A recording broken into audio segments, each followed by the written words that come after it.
Hello mga kaiklabo! Ito na nga yung ating video para sa ating piyaya recipe. Alam kong inabangan nyo to. Tara at panoorin mo na. Paano ba naman? Sino ba naman hindi mahihiligan sa piyaya? Diba? At isa na nga rin ako, favorite ko rin ang piyaya. Bali, ang una muna natin gagawin is gagawa tayo ng crust. Maglalagay tayo dito ng 4 tablespoon na sugar, 1/2 teaspoon na salt, at 2/3 cup na water, at 2/3 cup na oil.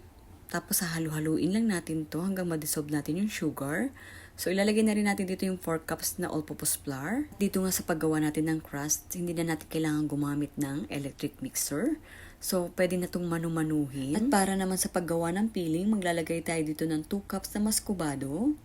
Sunod natin ilagay yung ating 6 tablespoon na water. Pati na rin yung 2 cups na all-purpose flour.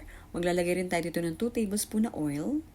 So, ang gagawin naman natin dito ay mamasa-masahin din natin katulad ng ginawa natin sa crust. Tapos, iset aside muna natin to. At balikan natin yung ating dough na crust. So, ito na nga, kailangan lang natin to putol-putulin ng size na gusto natin. Kapag naputol na nga natin yung ating mga dough, iset aside muna natin yan. So, gagawin din natin yung ating filling. Sa filling naman, same lang din. Pinutol-putol ko lang din na size na gusto natin. Kapag ganito na yung ating dough, maglagay lang tayo dito ng konting all-purpose flour. Tapos, gumamit na rin kayo ng rolling pin. Tapos, ilagay nyo na rin yung ating filling. So, ganyan, ipaplat lang natin at gamit ng rolling pin. Maglalagay rin tayo dito ng sesame seeds. At alam nyo ba na very famous to sa Negros, Bacolod City, ang piyaya? At para maintindihan natin ang ating mga katanungan, bakit nga ba naging famous ang piyaya? May tatanungin ako dito sa aking katabi. So ngayon sir, tatanungin kita kung bakit nga ba naging famous ang piyaya sa Negros o Bacolod City?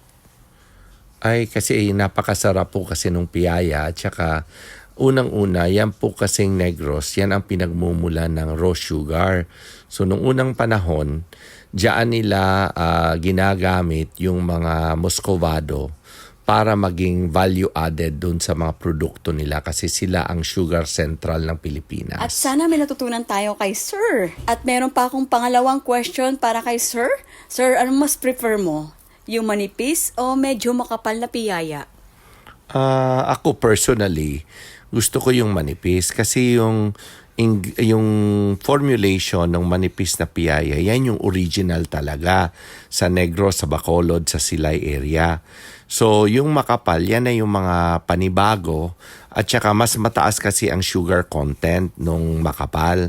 Itong maninipis, mostly yan sila molasses base. Kaya, for me, personally, mas masarap siya. Yung manipis? Yung manipis po, ma'am. So ayun na nga, 'di ba? Meron tayong taga-subaybay sa ating mga content na pwedeng sumagot sa mga katanungan natin. At alam nyo ba, marami na palang mga flavor ang ating piyaya. Merong ube, chocolate at langka. So ayun na nga, alam nyo na kung saan nagmula yung piyaya.